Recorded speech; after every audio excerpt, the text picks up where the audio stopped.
Graça e paz. Vocês estão bem? Queria dar um bom dia a todos aqueles que estão nos assistindo através da internet. Um bom dia também aos meus irmãos que estão aqui no templo. São poucas pessoas, mas que estão nos auxiliando aqui na transmissão.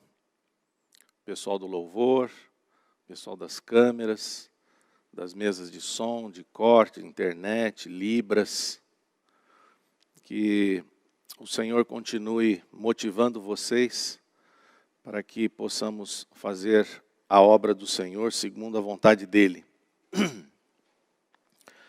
Bem, hoje o nosso tema é o que é o novo nascimento.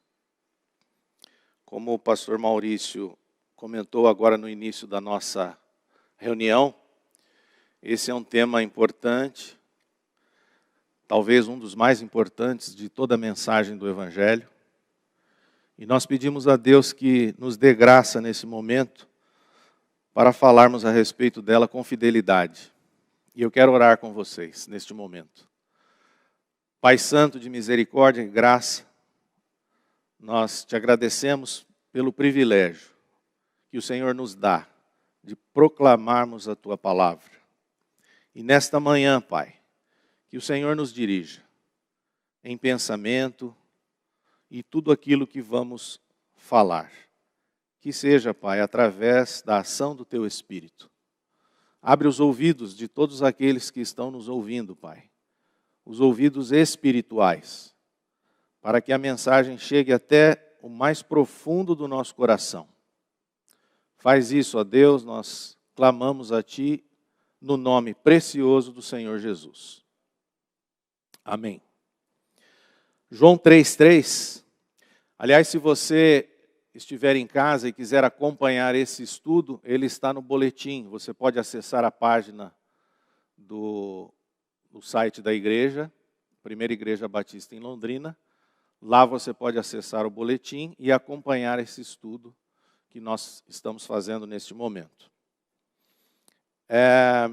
O tema ele é bastante extenso e nós não pretendemos esgotá-lo aqui nesta manhã.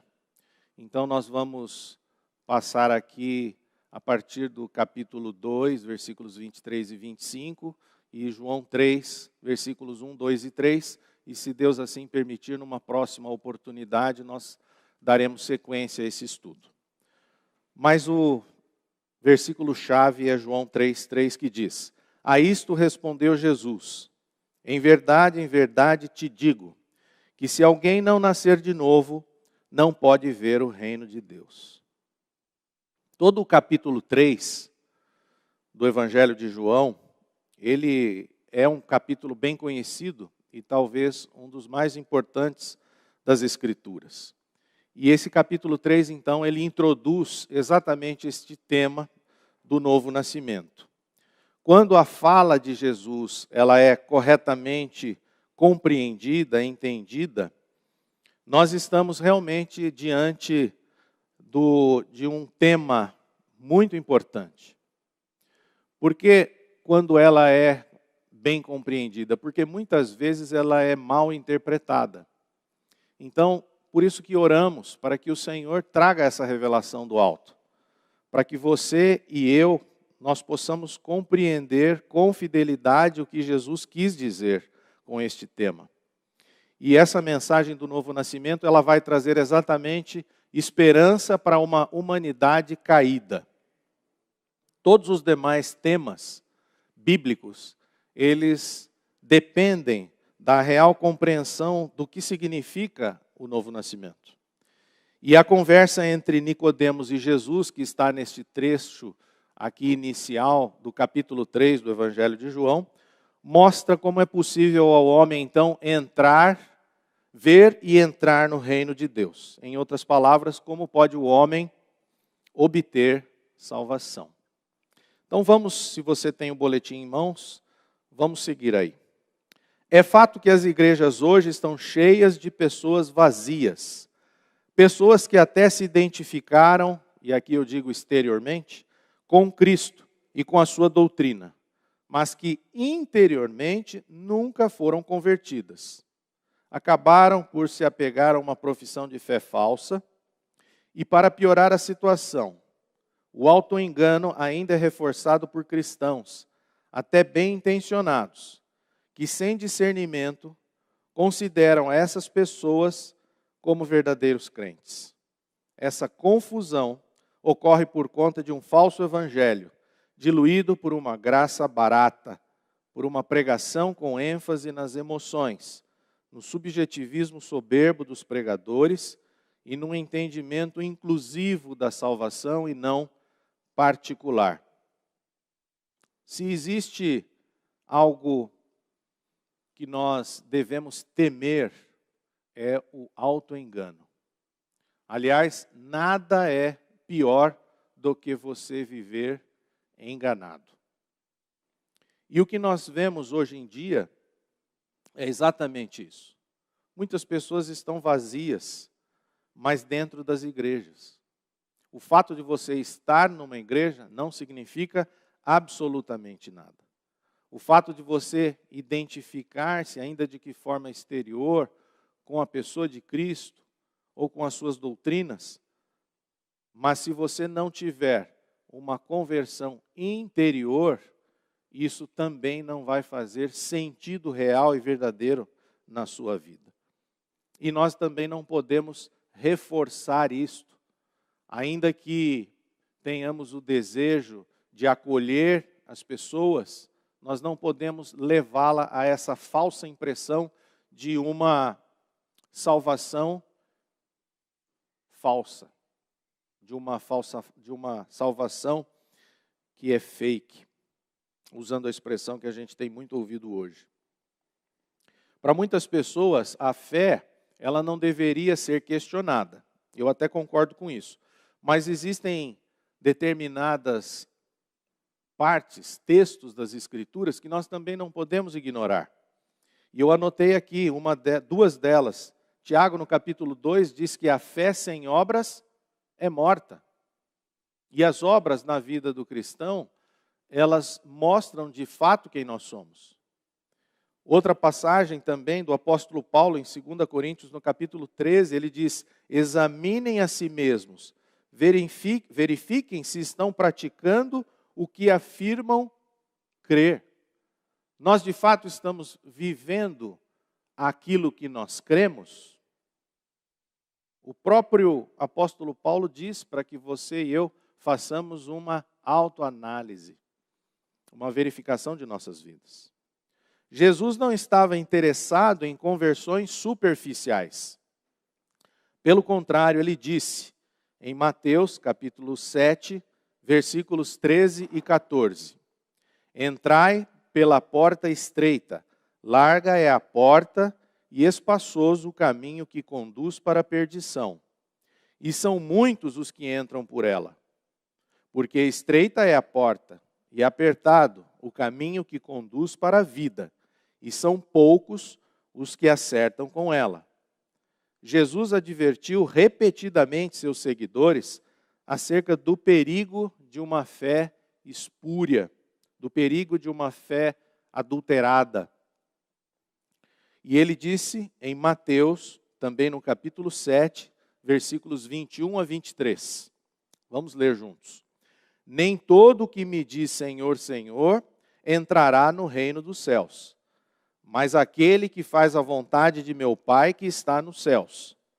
Muitos naquele dia hão de dizer-me: Senhor, Senhor, porventura não temos nós profetizado em teu nome?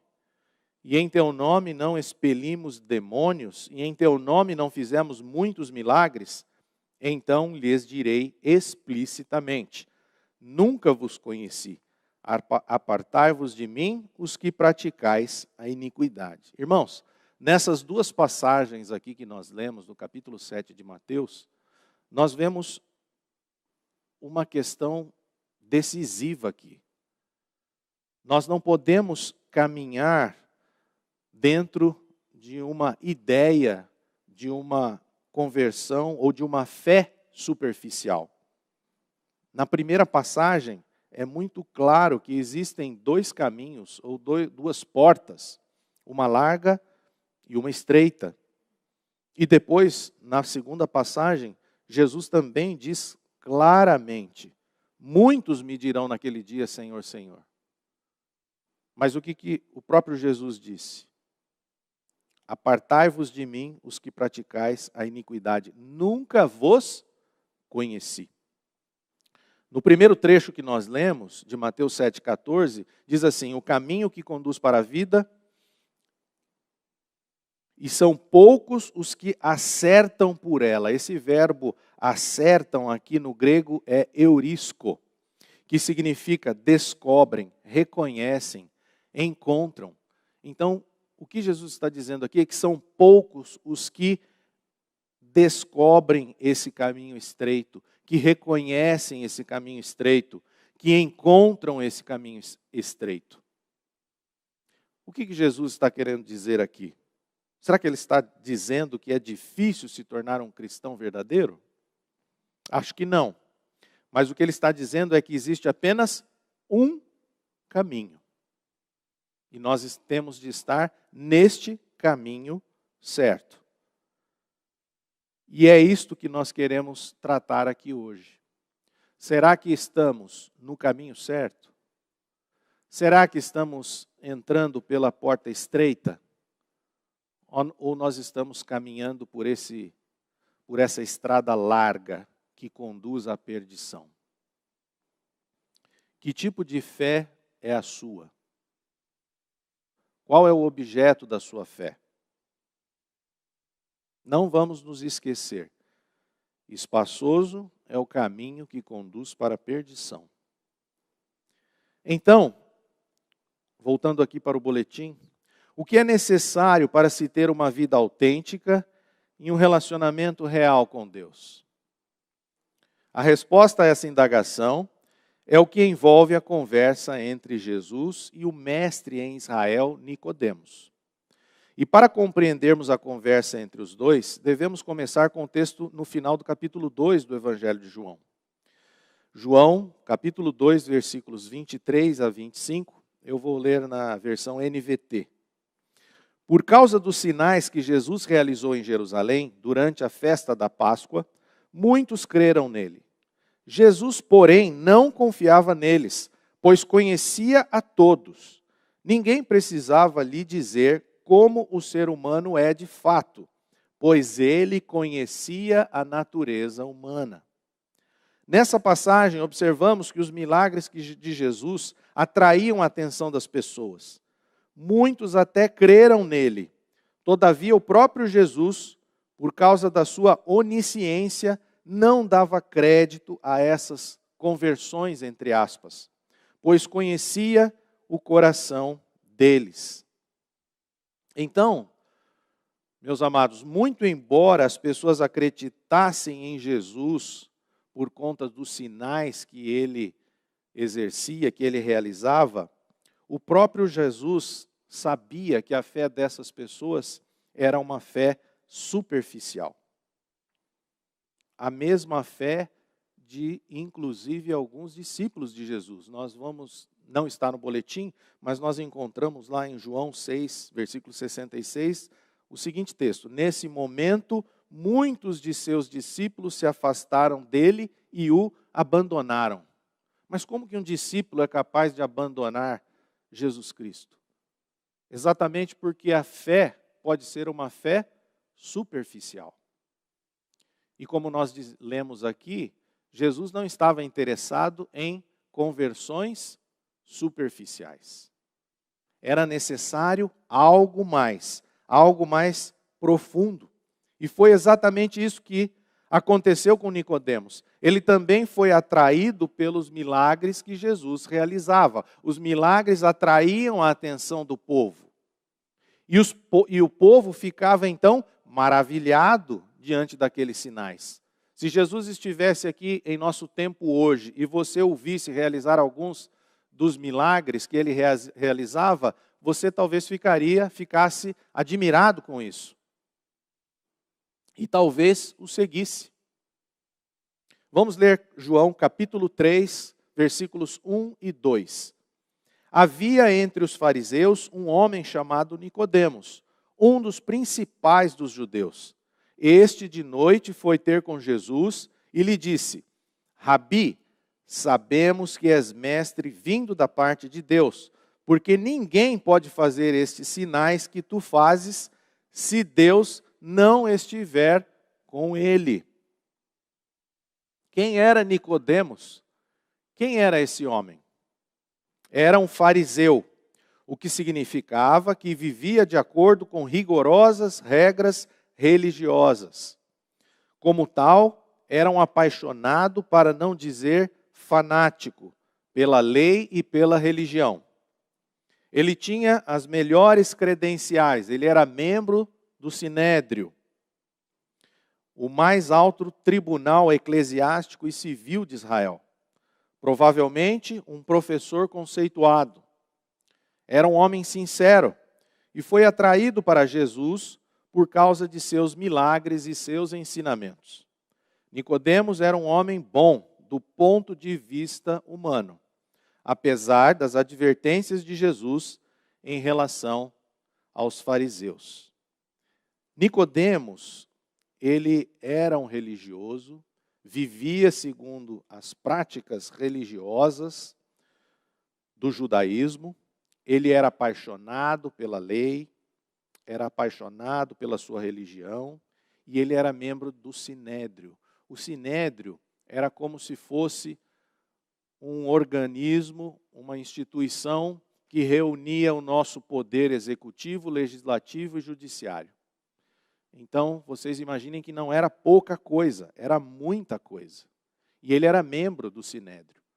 O Sinédrio só estava abaixo da autoridade suprema do Império Romano, mas era muito relevante. Então, Jesus era uma pessoa respeitada no seu meio e no seu país naquela época. Se nós talvez tivéssemos, naquela época de Jesus e de Nicodemos, na época de Jesus Cristo, e nós tivéssemos que ser obrigados a votar numa pessoa para nos representar, e que essa pessoa transmitisse o nosso sentimento, ou o sentido que nós damos àquilo que é ético, aquilo que é bom, aquilo que importa em relação à educação, à cultura.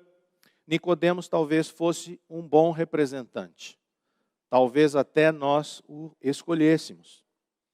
Nós não iríamos votar, por exemplo, no imperador romano ou nos seus governadores, porque certamente eles eram corruptos. Nós também não votaríamos nos filósofos gregos, porque eles conheciam pouco de religião. E também nós não votaríamos em alguém que não tivesse, alguma pessoa comum ou que não tivesse estudo, porque ela seria uma pessoa despreparada. Então, Nicodemos, ele convergia tudo que era de bom, aparentemente de bom. Mas o que João está dizendo aqui nesse trecho de João, no início do capítulo 3, é exatamente tentar nos mostrar que, apesar de tantos predicados que Nicodemos possuía, ele era um verdadeiro fracasso espiritual. Muito embora fosse religioso, ele era um fracasso espiritual, pois nunca realmente tivera um encontro com Deus. E se o exemplo de Nicodemos é ensinar alguma coisa a todos nós, é ensinar que educação, conhecimento ou nível de vida não são a resposta para a nossa inquietação ou o nosso desejo espiritual. E diante de tudo isso, a pergunta que eu faço a vocês que estão aqui no templo, a pergunta que eu faço para vocês que estão aí em casa, no sofá, nos assistindo é: será que nós somos como Nicodemos? Pessoas boas do ponto de vista humano, pessoas que talvez a sociedade se orgulhasse de nós como seu representante, mas que somos um fracasso espiritual, porque nunca tivemos um encontro verdadeiro com Jesus, com Deus? Nicodemos, uma outra questão que envolve esse trecho que lemos aqui, do versículo 1 e 2, é que Nicodemos foi conversar com Jesus de noite. Alguns estudiosos veem aqui um aspecto furtivo. Nicodemos tentando não ser visto quando foi falar com Jesus, até porque ele era um fariseu. Outros estudiosos entendem que Nicodemos procurou Jesus à noite porque teria mais tempo para conversar com ele, já que tanto Jesus quanto Nicodemos eram pessoas com muitas atividades durante o dia. Mas seja uma razão ou seja outra, a verdade é que Nicodemos foi até Jesus. E ele estava incomodado com a sua situação pessoal. Alguma coisa incomodou Nicodemos para que ele fosse até Jesus. Porque ele vira em Jesus algo diferente. Vamos voltar aqui ao nosso boletim. Nicodemos chegou a Jesus e disse que sabia, ele usa até o verbo no plural, sabemos, que ele vinha da parte de Deus por conta dos milagres que realizava. Ele estava validando Jesus pelos sinais, expressando sua admiração por esse motivo. Em João 2,25, vemos que Jesus estava bem consciente de Jeremias 17,9. Entre parênteses, Jeremias 17,9 é aquele versículo que diz que o coração humano é enganoso e desesperadamente corrupto. Então Jesus sabia, ele estava consciente que o coração do homem era desesperadamente corrupto e enganoso. E compreendia que a fé de alguns era de fato superficial. Algumas das mesmas pessoas que afirmavam acreditar em Jesus naquele momento, porque viam Jesus operar milagres, porque seguiam a multidão, estavam emocionalmente envolvidas, talvez algumas dessas pessoas gritariam mais tarde, crucifica-o. As mesmas pessoas que seguiam Jesus, mas que tinham uma fé superficial. Era algo que o que as movia era apenas algo emocional. Com Nicodemos não era diferente. Quantas vezes agimos como ele, ou seja, com uma fé rasa, baseada em motivações pífias, motivações insignificantes, motivações sem valor. O resultado disso é uma vida inconstante. E aí, eu uso aqui um trecho de Lucas 8,13, vindo a provação, rapidamente se desviam. Muitos irão ouvir a palavra de Deus mas por conta de uma fé superficial, essas pessoas não serão salvas. Entendam isso, meus irmãos. Muitos irão ouvir a palavra de Deus, mas por conta de uma fé rasa, superficial, não serão salvos. E é isso que Jesus está querendo tratar com Nicodemos nesse encontro. Lá na parábola do semeador, nós não vamos abrir aqui, mas eu rapidamente vou citá-la. Jesus explica que uma semente caiu à beira do caminho. Veio o diabo e arrancou do coração a palavra.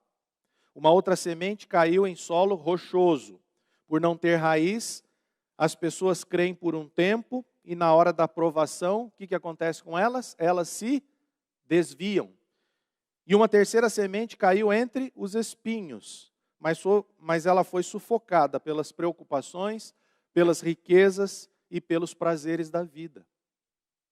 O fato de você ter acesso à palavra de Deus, ter conhecimento da palavra de Deus, não significa absolutamente nada, se você não nascer de novo, que é o que Jesus está tratando aqui. E Nicodemos, lembrem-se, era aquele homem importante, estudioso das Escrituras. Mas mesmo assim, Jesus vem diretamente a ele com aquela afirmação do versículo 3. Voltando para o boletim, a ida de Nicodemos até Jesus demonstra que ele tinha uma necessidade. Devemos lembrar que Nicodemos conhecia a Bíblia de sua época, o Velho Testamento. Era de fato um estudioso das Escrituras. Mas o que João quer nos mostrar é que mais importante do que a religiosidade de um homem é a vida nova que ele recebe de Deus em Cristo Jesus.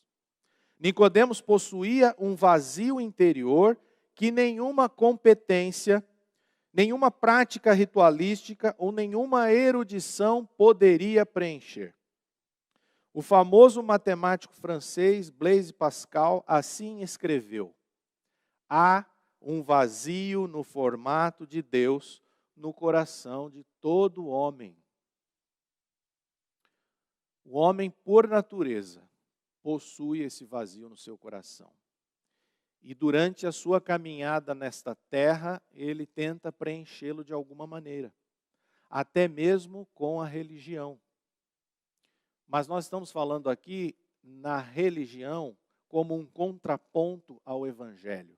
A religião aqui como algo negativo e o Evangelho de Jesus Cristo como algo que é positivo.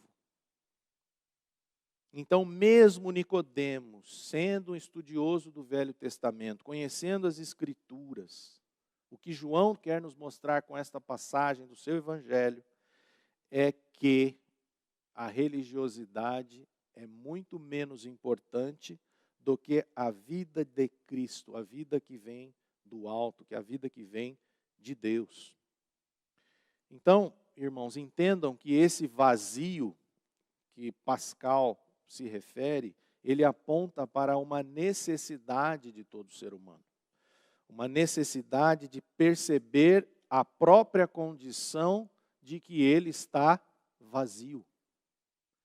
Então, mesmo sendo uma pessoa culta, mesmo sendo uma pessoa entendida, mesmo sendo uma pessoa estudada, reconhecida na sociedade, existe um vazio no coração do ser humano.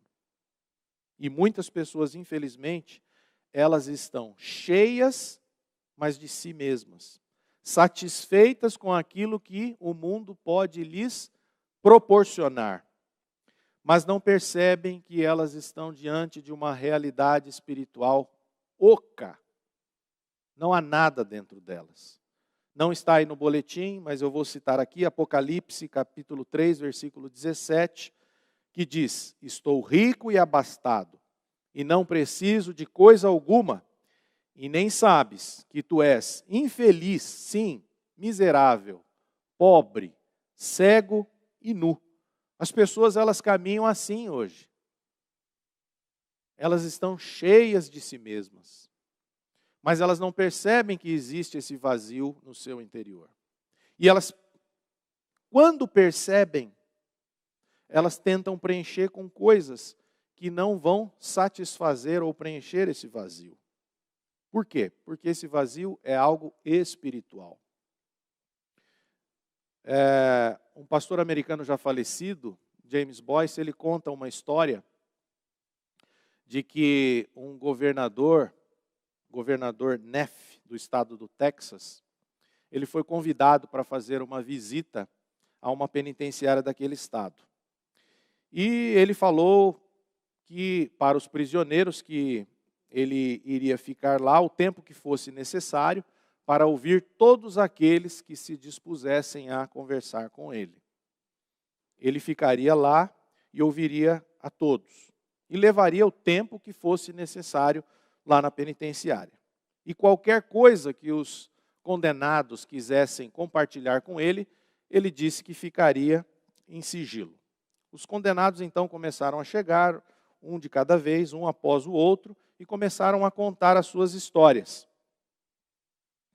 E de como haviam sido injustamente condenados e de que eram inocentes e que desejavam sair.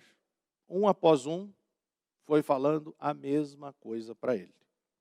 Finalmente apareceu um homem que lhe disse: governador, eu não quero gastar muito seu tempo, só quero dizer que realmente eu fiz aquilo pelo qual me condenaram. Mas eu estou aqui há vários anos e acredito que paguei a minha dívida com a sociedade.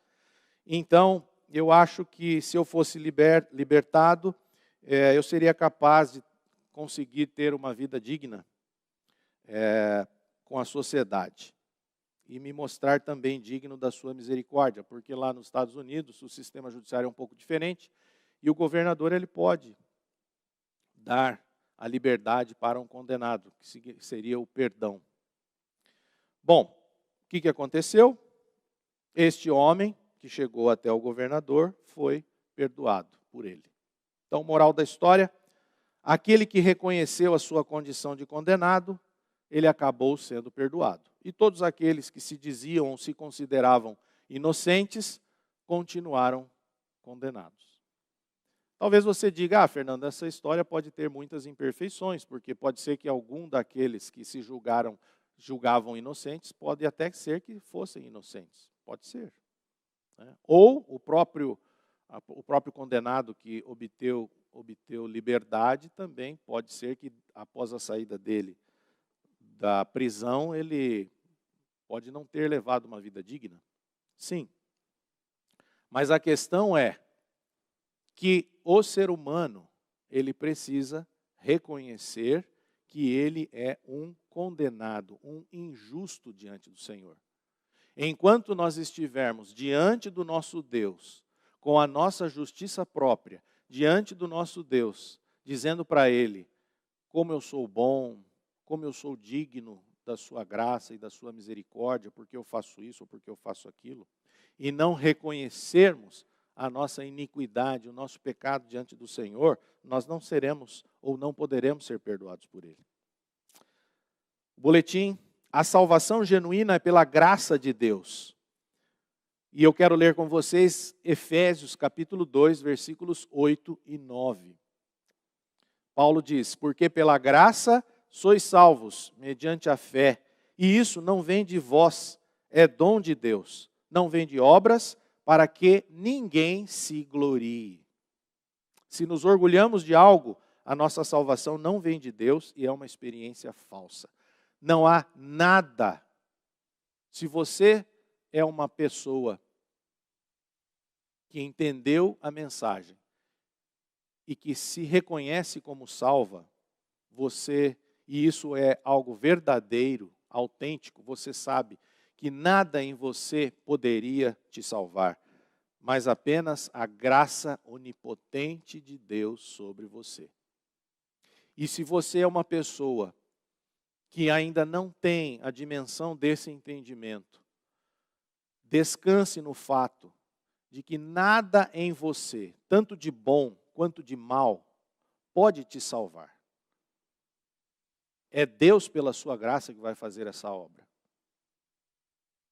Ainda que você diga, olha, 99% foi Deus quem fez, mas 1% fui eu. Pronto. A tua experiência de salvação, ela já não é verdadeira, ela já não é autêntica.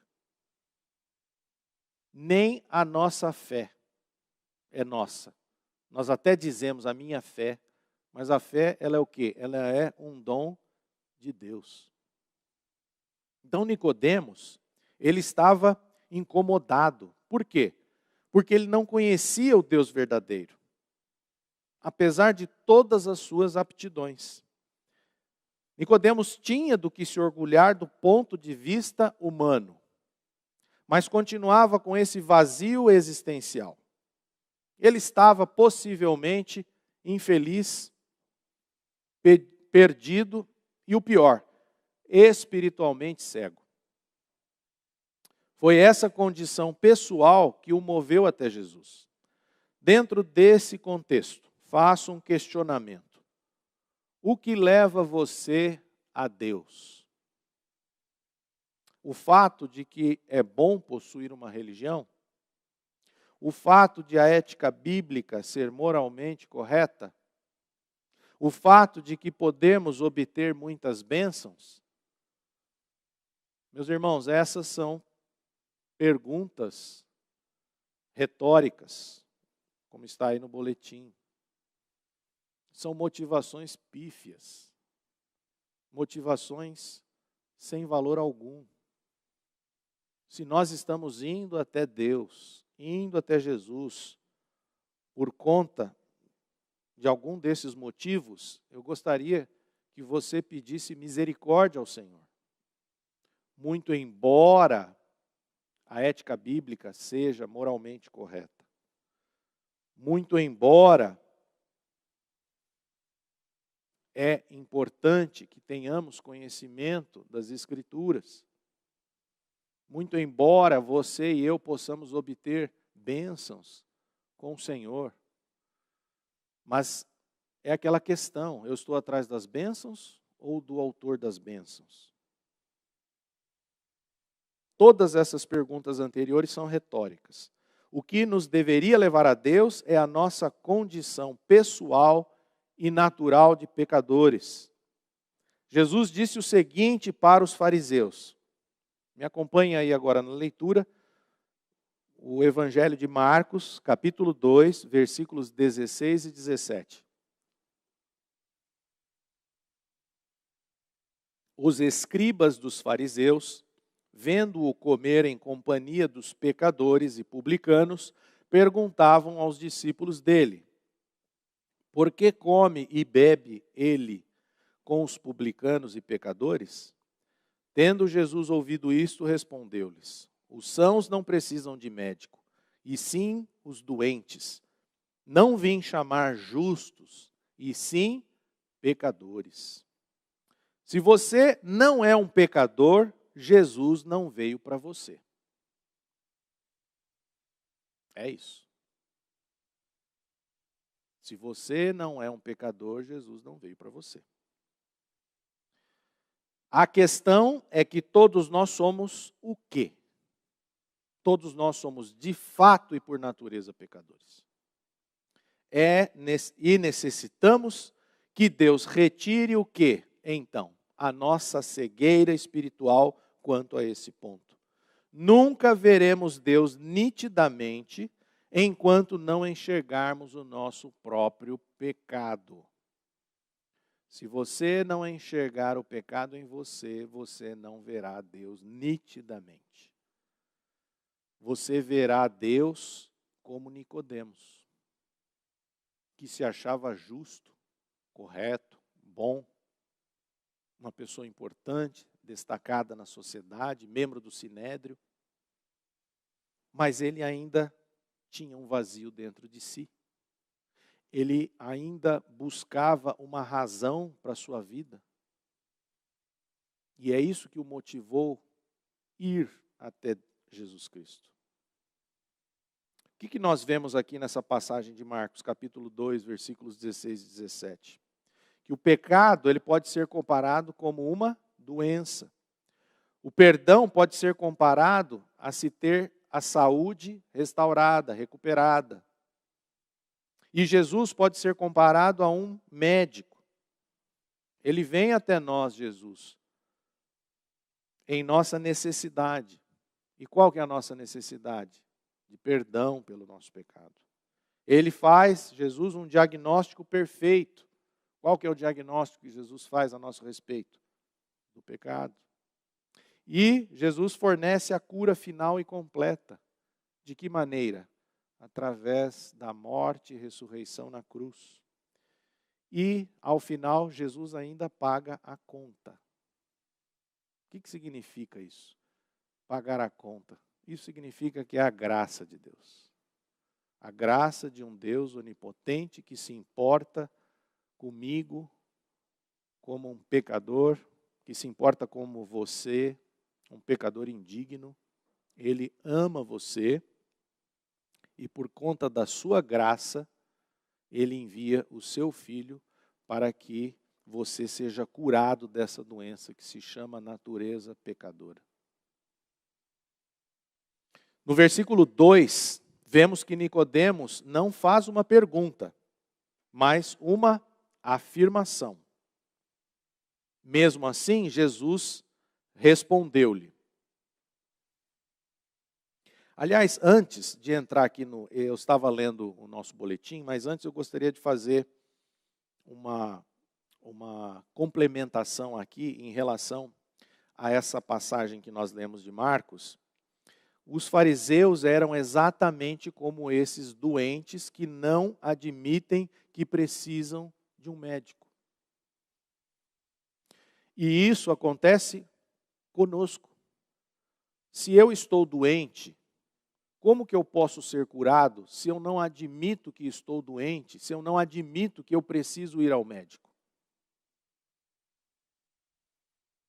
Então, todo o processo de restauração do ser humano, de salvação do ser humano, parte desse princípio, de você compreender, por misericórdia do Senhor, é óbvio, que você está doente e que você precisa ser curado, que a sua saúde precisa ser restaurada. Jesus, ele salva apenas pecadores. Jesus não salva pessoas justas aos seus próprios olhos. Lucas 19:10 diz assim: porque o Filho do Homem veio para buscar e salvar o perdido. A questão é que, se você não se reconhece como um perdido, você está diante de uma cegueira espiritual. Porque a Bíblia fala que não há nenhum justo, nenhum sequer. Todos pecaram e carecem da glória de Deus.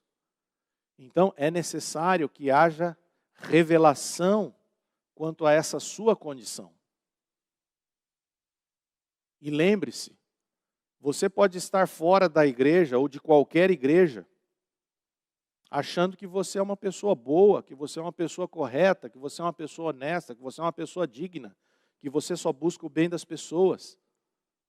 Ou você pode estar dentro da igreja, conhecendo as Escrituras, mas com uma fé rasa, superficial. É isso que Jesus está nos mostrando aqui nessa passagem. Que é necessário o quê? Nascer de novo. Seja aquele que está fora da igreja, seja aquele que está dentro da igreja, mas não tem um relacionamento íntimo com o Senhor. Voltando aqui para o boletim, então, no versículo 2, vemos que Nicodemos não faz uma pergunta, mas uma afirmação. Mesmo assim, Jesus respondeu-lhe, indo diretamente ao âmago da questão, não só de Nicodemos, mas de toda a humanidade. Essa resposta de Jesus não foi para Nicodemos. É que Nicodemos, ele representa o homem. E aqui, Jesus responde para ele e para a humanidade toda. João 3:3.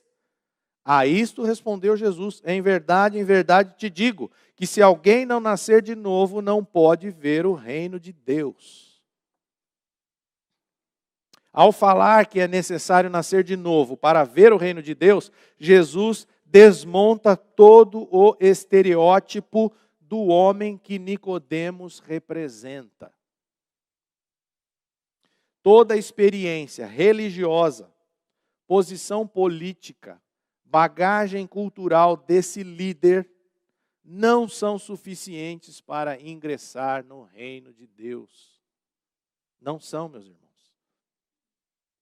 Então, aquilo que Nicodemos representava cai por terra. E Jesus, então, abre ou tenta abrir os olhos do entendimento dele. O ponto de partida da vida cristã é o renascimento espiritual. O ponto de partida da vida cristã é a regeneração. Nós precisamos ser regerados, regenerados. Antes disso, antes da sua regeneração, antes do novo nascimento, todo homem é filho da ira. Está alienado de Deus, como Nicodemos, e não tem entendimento real das coisas espirituais.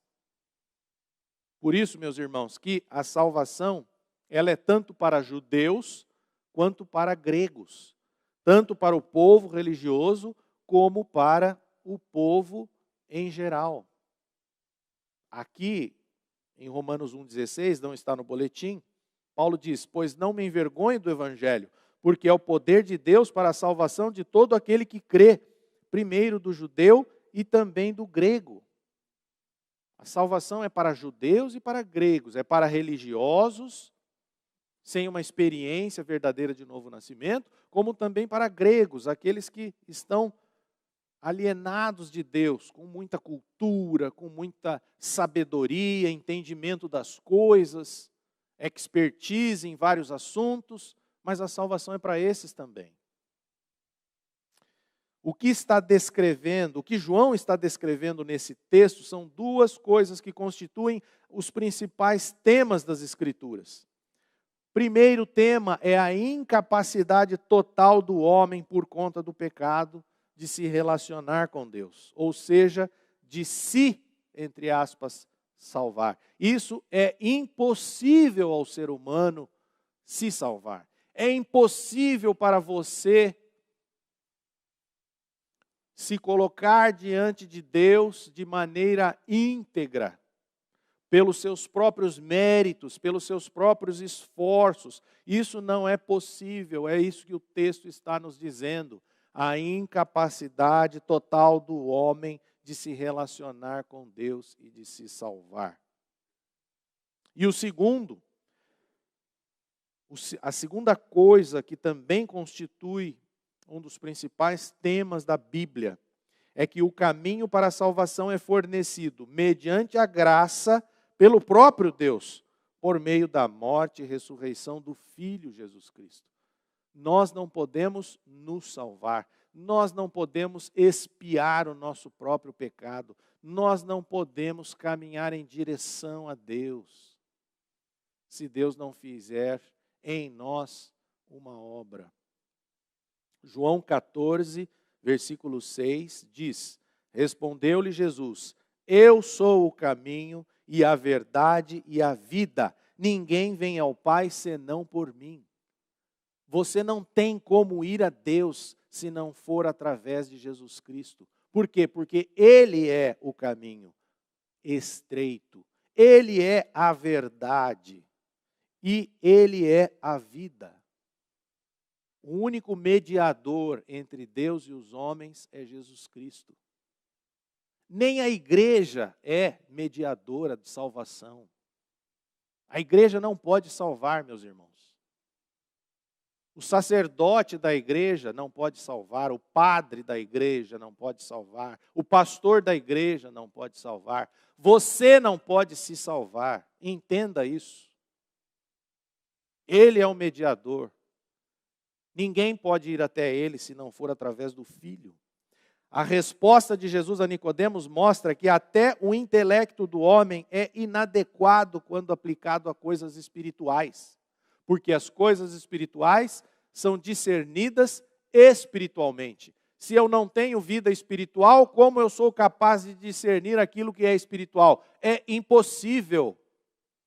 Por isso que você precisa nascer de novo. Você precisa nascer do alto. Se Deus não vier em nossa direção, nós não iremos até Ele. Se você entende que foi você que foi buscar a Deus, que foi você que foi atrás de Deus, você está enganado. É Deus que está por detrás, impulsionando você até Ele, mostrando em você esse vazio espiritual. Esse vazio do tamanho de Deus que se encontra no coração de todo homem, como Pascal mencionou. É Ele quem vai nos mostrar. E se nós não estamos nem percebendo isso, nós devemos clamar a Deus por misericórdia, para que Ele mostre esse vazio. E que esse vazio aponte para a minha real necessidade. Para que esse vazio aponte a você a sua real necessidade. E a sua real necessidade, eu volto a frisar, não é de igreja. A sua real necessidade é de uma vida nova. Uma vida transformada, de dentro para fora. Por causa da natureza pecadora que nós herdamos em Adão, a nossa capacidade é apenas de pecar. Eu sou capaz, sabe do que você é capaz? De pecar. Você é uma fábrica de pecados. Você não tem a capacidade para se salvar. João 6,44, não está no boletim, diz: ninguém pode vir a mim se o Pai que me enviou não o trouxer. Se o Pai não levar você até um encontro com Deus, você não irá até Ele. É Deus quem toma a iniciativa de nos salvar. E isso significa graça. Jesus fala com o que é familiar a todos nós. Voltando aqui para o boletim. Isto é, o nascimento sendo uma experiência universal. A palavra traduzida como de novo, no grego é anotem. Também significa de cima, significa do alto. Embora todos os seres humanos tenham experimentado o nascimento natural na terra, se esperam ir para o céu, devem experimentar um nascimento sobrenatural, ou seja, um nascimento do alto. A cura para o pecado do ser humano, ela começa com o espírito desse ser humano. Por isso Jesus usa essa expressão nascer de novo, significando nascer de Deus. Então, meus irmãos, por conta da natureza corrupta do homem, não há possibilidade de se fazer uma melhoria. Não há possibilidade de se fazer um conserto no ser humano. Pois este era exatamente o sentido da vida que Nicodemos estava levando. Nicodemos não poderia mais ser melhorado, a vida dele não podia ser consertada ou melhorada. Ele já era, digamos assim, o top dentro da sociedade humana. Mas era necessário o quê? Que houvesse uma mudança no espírito. É necessária uma transformação radical em nós. E ela começa no espírito do homem sendo vivificado por Deus. O nosso espírito, quando nós estamos alienados de Deus, ele está morto. E quando nós nascemos de novo, o Espírito de Deus nos vivifica o nosso espírito. E nós voltamos a ter intimidade e relacionamento com Deus. Assim como nascer biologicamente não depende de nós, nascer de novo também não. Depende apenas de Deus. Para haver concepção biológica, é necessário o espermatozoide do homem fecundar o óvulo da mulher. Isto é, a vontade de nossos pais. Você não nasceu por conta da sua vontade, mas porque o óvulo, o espermatozoide, a semente que estava dentro do seu pai, fecundou o óvulo da sua mãe. E por conta disso, houve a concepção, a sua concepção biológica. Para o nascimento espiritual são necessárias também duas coisas: a palavra de Deus e a ação do Espírito Santo. Vamos ler 1 Pedro, capítulo 1, versículo 23. 1 Pedro, capítulo 1, versículo 23. O texto diz: pois fostes regenerados, não de semente corruptível, mas de incorruptível, mediante a palavra de Deus, a qual vive e é permanente. Não é de uma semente corruptível, mas de uma semente incorruptível. James Boyce, que eu já citei aqui, explica como ocorre a concepção espiritual. Deus, em primeiro lugar, planta dentro do coração de uma pessoa o que podemos chamar de óvulo da fé salvadora, pois a fé é um dom de Deus. Depois Deus envia a semente de sua palavra para que essa semente, que contém a vida divina dentro dela, perfure o óvulo da fé, produzindo como resultado a concepção. Dessa maneira, uma nova vida espiritual surge, uma vida que tem origem em Deus e que, portanto, não tem nenhuma conexão com a vida pecaminosa que a cerca. Então, o que nós estamos vendo aqui nessa descrição de Boyce? Primeiro, Deus planta a fé salvadora em nosso coração. Ele põe fé. Você não nasceu com fé. Você e eu, nós nascemos incrédulos. Aí, num determinado momento da nossa vida, por misericórdia divina, Ele coloca fé, Ele planta fé no nosso coração. Depois, Deus chama a nossa atenção para as Escrituras. Assim como os milagres de Jesus chamavam a atenção das pessoas. Os ensinos de Jesus chamavam a atenção das pessoas. Deus chama a nossa atenção para as Escrituras, para a palavra dEle, que é viva e eficaz. E finalmente o Espírito Santo toma essa palavra e planta no coração, dentro do ventre. Agora, eu estou falando aqui para que haja apenas uma compreensão. Ele planta dentro do ventre do nosso coração. É como se o nosso coração fosse um ventre. Deus colocou o óvulo da fé salvadora, depois o Espírito Santo toma a palavra de Deus e fecunda aquele óvulo dentro do ventre do nosso coração. E o resultado que nós temos é vida espiritual. É isso que nós encontramos. Deus não usou nada em Abrão quando ele fez Abraão. Deus não usou nada em Saulo quando ele fez Paulo. Assim também não usará nada da sua natureza pecadora e adâmica quando produzir a nova vida de Cristo em você. É exatamente o que encontramos em Paulo quando ele diz em 2 Coríntios capítulo 5, versículo 17. E assim, se alguém está em Cristo, é nova criatura. As coisas antigas já passaram, eis que se fizeram novas.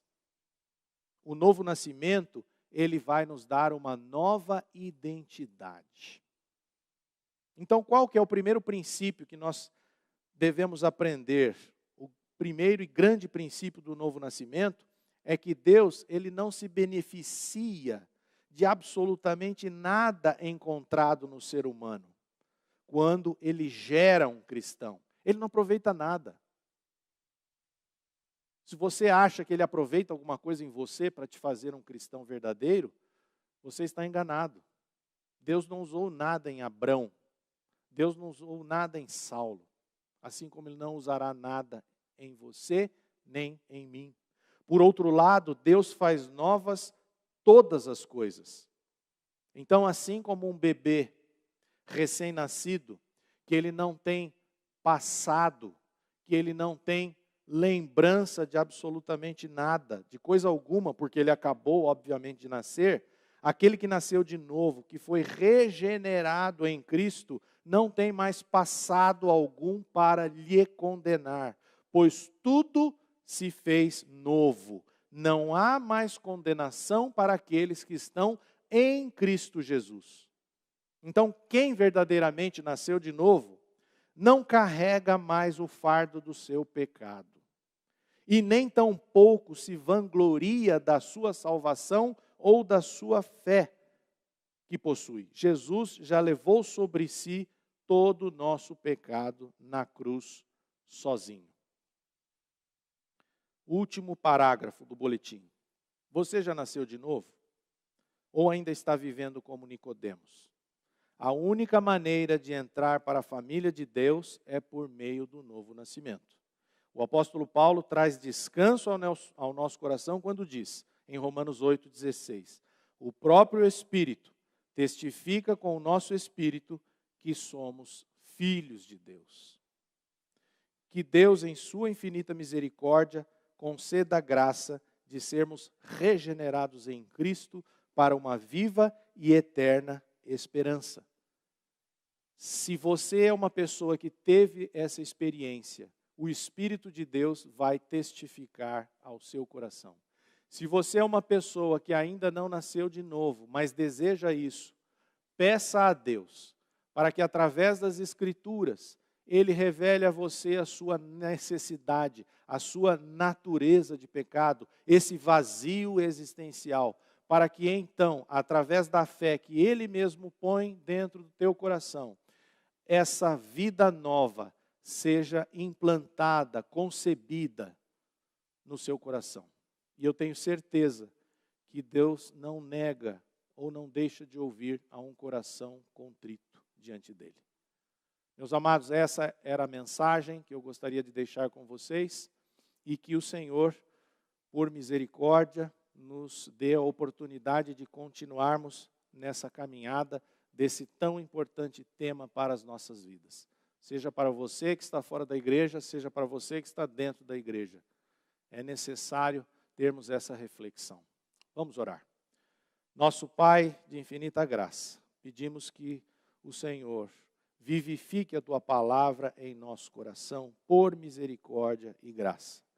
Traga esclarecimento, discernimento a todos nós, Pai. Necessitamos da ajuda e do auxílio do Teu Espírito nesse sentido. E é no nome do Senhor Jesus que nós oramos. A Livraria PIB Londrina procura selecionar cuidadosamente seus títulos e autores a fim de oferecer um conteúdo alinhado com o Evangelho de Jesus Cristo. Bíblias, livros de teologia, devocionais, literatura infantil, biografias, comentários bíblicos e muito mais. Dispomos também de um acervo de CDs e DVDs das mais de 5.000 mensagens ministradas na Primeira Igreja Batista em Londrina. Visite a Livraria PIB Londrina e conheça ainda mais. Livraria PIB Londrina, de segunda a sexta, das 13h30 às 18h. Endereço na Avenida Paraná, 76A, próximo ao Calçadão, bem no centro de Londrina. Ligue para 3372-8921 ou acesse o site www.livrariapiblondrina.com.br.